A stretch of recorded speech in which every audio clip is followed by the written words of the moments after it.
My humble pranams to Ms. Ava Duvernay, Ms. Jamila, Ms. Dr. Peter Wells, Mr. Eric Fault, and Dr. Gloria Bonders, and all keynote speakers and participants. It's indeed a happy moment to be part of this program. Looking forward to see all the women experts in this area. And I feel very fortunate to be part of this global summit for gender-related UNESCO chairs and network.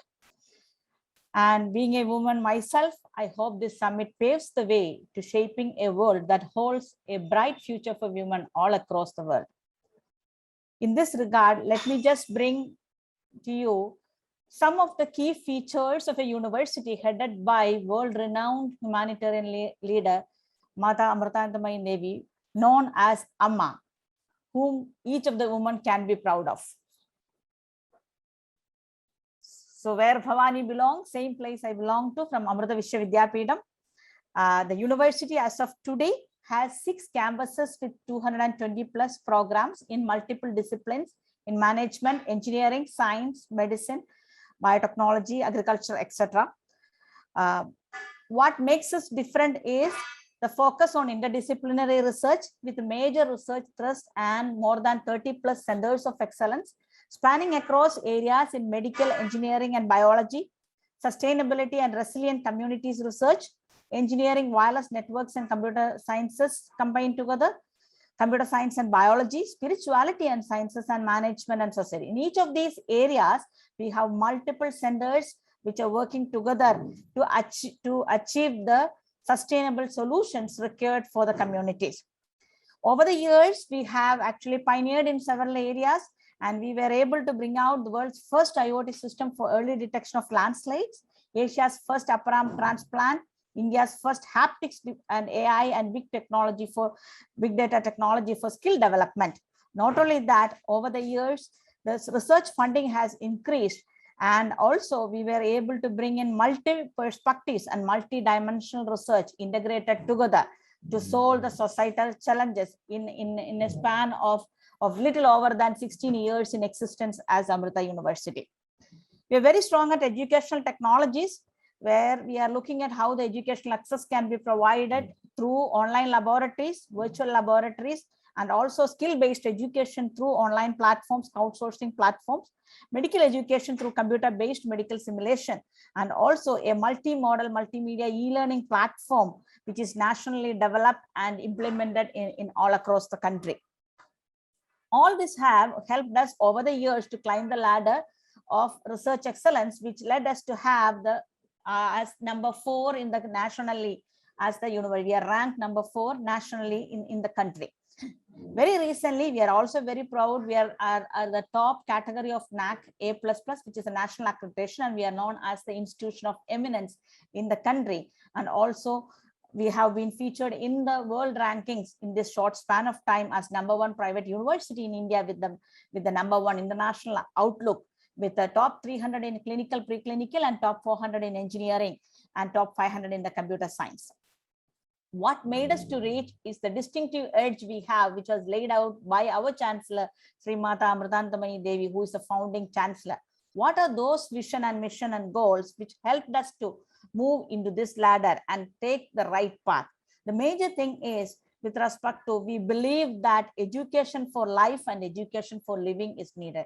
Currently, most of the educational system believes in education for living, but for the having a peaceful and prosperous society, it is important to have education for life, which provides the values needed for the citizen to be serving the community.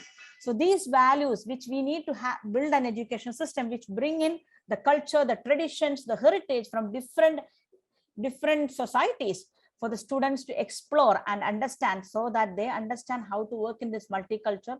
What are the strong value systems we need to learn, so that we are strong in facing the life ahead and then serve the society. That is what one of the major contribution Amrita is providing in the process. With that as the base, we also firmly believe in compassion-driven research, where we believe that the moment compassion is initiated, whatever we do, that will only take a positive trajectory trajectory. So this also has helped us in using the research to serve the lowest and the most vulnerable strata of society. This is like gold becoming fragment with this approach.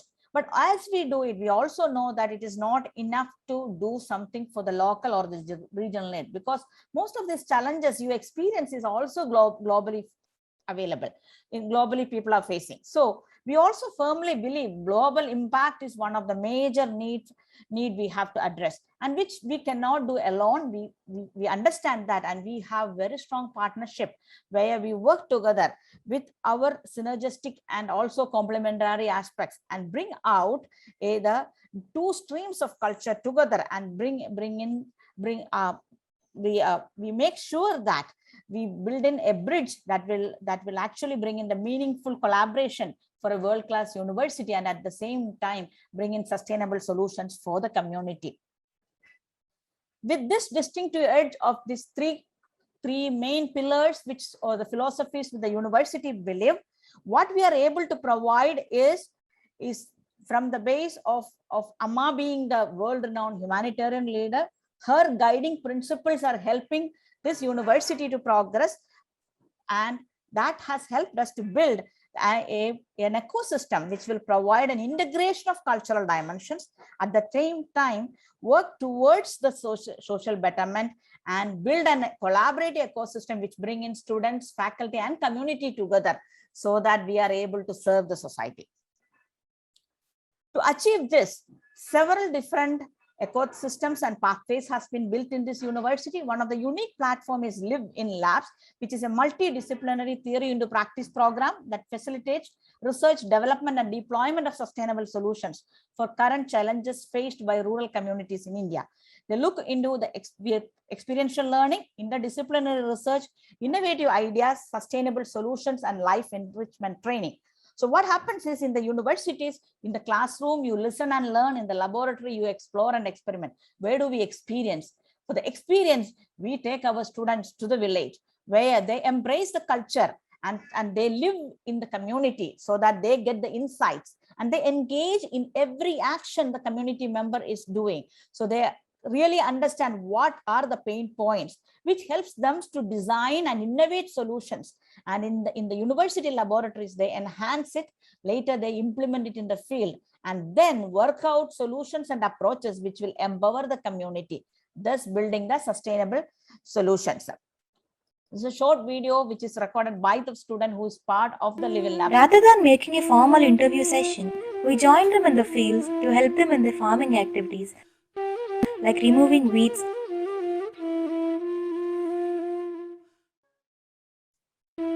sowing seeds, etc.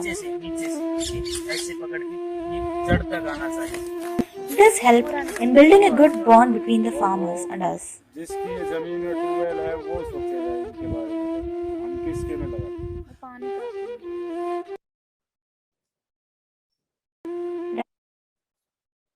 So thus, Live in Labs, what we are trying to do is to build a pathway for sustainable future. What are we lacking? Based on that, we have built a pathway of bringing in participatory approach by engaging students, faculty, community, and stakeholders, so that we can build motivated actors and stakeholders. We have built an interdisciplinary program and implemented as a curriculum in every program which is in the university, including medical sciences to engineering to social science to management, so that we can develop the capacity of the student, and also in the process, we also develop the capacity of the community. But for all those things, you also need the funding. So Amrita has developed its own Amrita Seed funding to fund the design and development and deployment and maintenance of these systems. But this is not enough for empowering the community. So we had built sustainable models by using different approaches for sustaining the solutions, and also empowered the community members by bringing up sustainability champions who will take up the challenge of sustaining all the solutions. With this, we actually work on grand challenges of the new millennium: energy and environment, water and sanitation, health and hygiene, livelihood and skill development, education and gender equality, waste management and infrastructure, agriculture and risk management. And in all those areas, we have actually today, we are working in more than 150 plus communities, so that we are able to empower the communities which are spread across the 27 states of the nation.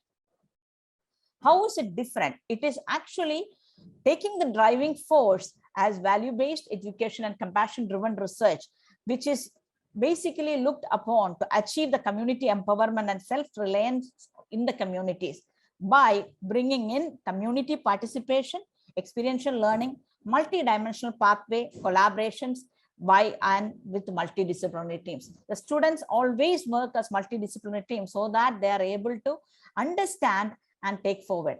For this, we have brought in a platform called E4Life, which actually provides the experience by living in the community, by understanding the challenges and opportunities, by embracing the culture, values, challenges, and the systems, and engaging with the community members individually, group, and in a community based, and empowering ourselves, the community, and the stakeholders. So these all are achieved through a framework which actually with the base is compassion driven research and value based education, and with teaching and learning models, multiple types of them with participatory problem solving based are used to bring out the community dimensions of socio-cultural, economic, political, environmental, etc. And then use the approaches and models from technology, change management, social science, etc. to build the innovation by interdisciplinary integration, thus providing community empowerment, frugal innovation, sustainable solution, leading to wholesome learning and building a global citizen, and thus building a sustainable and resilient community. Let me just show a quick video of Living Labs.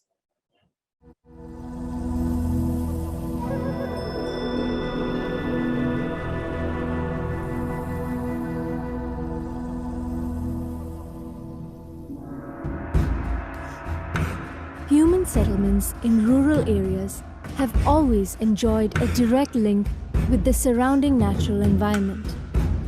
However, with rapidly depleting resources, many villages in India have entered into sustained poverty.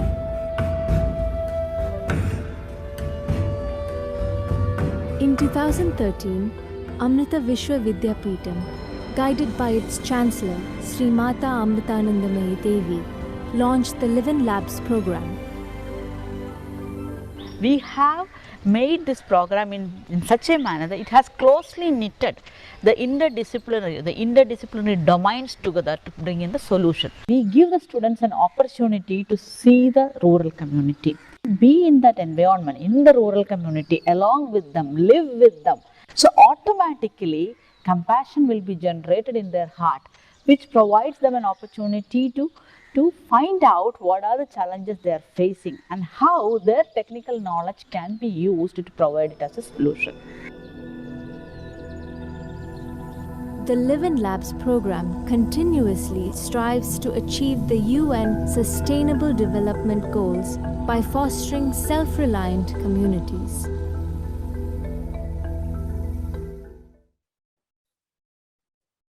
So with this program, as of today, the students and faculty are able to provide solutions in 165 projects has been initiated, and in focus areas of all the different areas you can see, and they have deployed these solutions in all these locations where you can have the marks in the different colors. And we also collaborated with 30 plus international partners in achieving this, with 200,000 beneficiaries with 700,000 field hours. Let me just give you an example of how it is different from other programs. This is one of the place where we called Modakkara village in Wayanad in the state of Kerala in India, where the students had the opportunity to go to this tribal community, live in that community, and they had seen that over the year, they had seen that those people are having a bigger challenge of poverty, lack of livelihood aspects. So the students try to see what are the challenges they are facing. They have brought out actually nearly 15 challenges, and the students themselves prioritized and took up energy as the first major problem to solve, so that other interrelated challenges can be solved with the base when you solve the energy.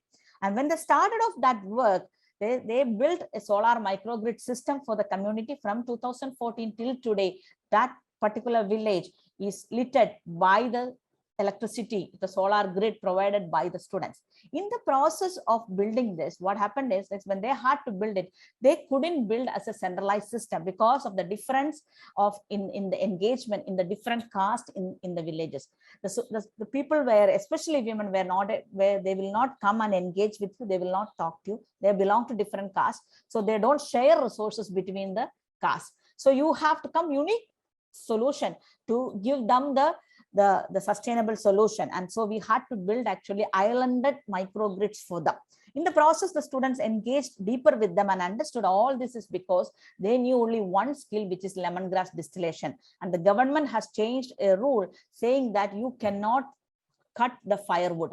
So the moment they cannot cut the firewood, they are not able to distill the lemongrass. So they lost their job and they don't have any money to live. So the students understood this process and they took a multi-pronged approach where some of them focused more on the technology, whereas others focused on skill development.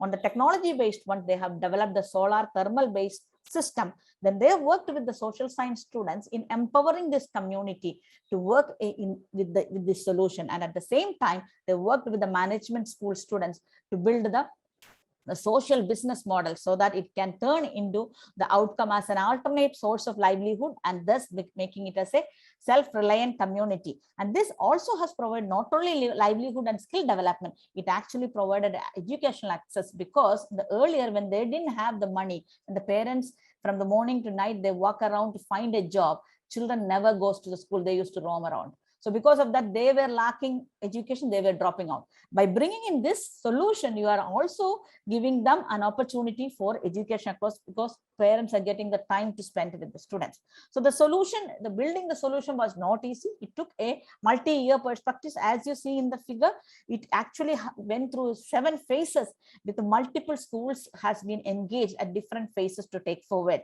And that is one particular case in a village.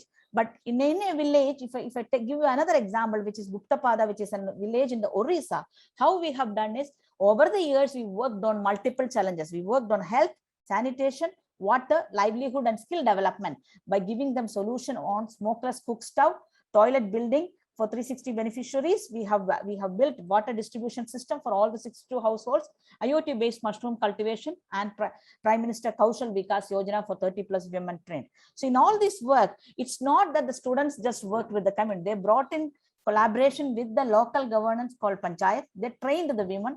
They built methodologies and approaches and made community to take up the ownership, and they scaled up the solutions. Thus, you are slowly building in sustainable development in the village. But as we are doing all these things, as I said, that the distinctive feature is our chancellor. She being a woman, she also was looking forward how to empower the women in the educational system itself, because there was always this barrier in the education system itself, because most of the states in India, if you see that women are trained in such a manner that they may not open up much, they may not come forward beyond their family's requirements. So to break that barrier was very difficult to break that barrier and take forward the women to better educational system. So Amma has actually bring up an approach by engaging the women in these projects where their compassion is generated. That compassion will help them to see what they can contribute. And then Amma had built in schemes to motivate them to stay on in the research career rather than ending up as just a housewife in the house. So she has built in approaches.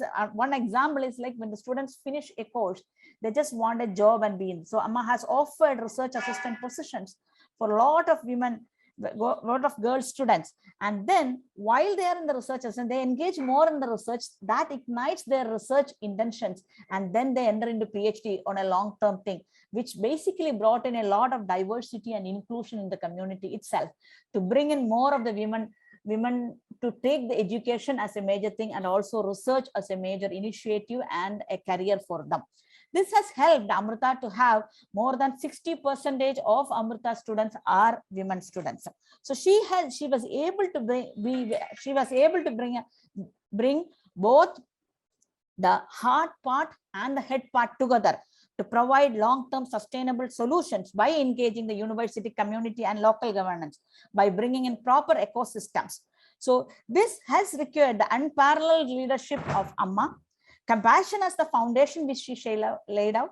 She has shown us how love and light can be as the guiding principle, where the moment you see the trouble and the challenge in the community, the love, the compassion will come.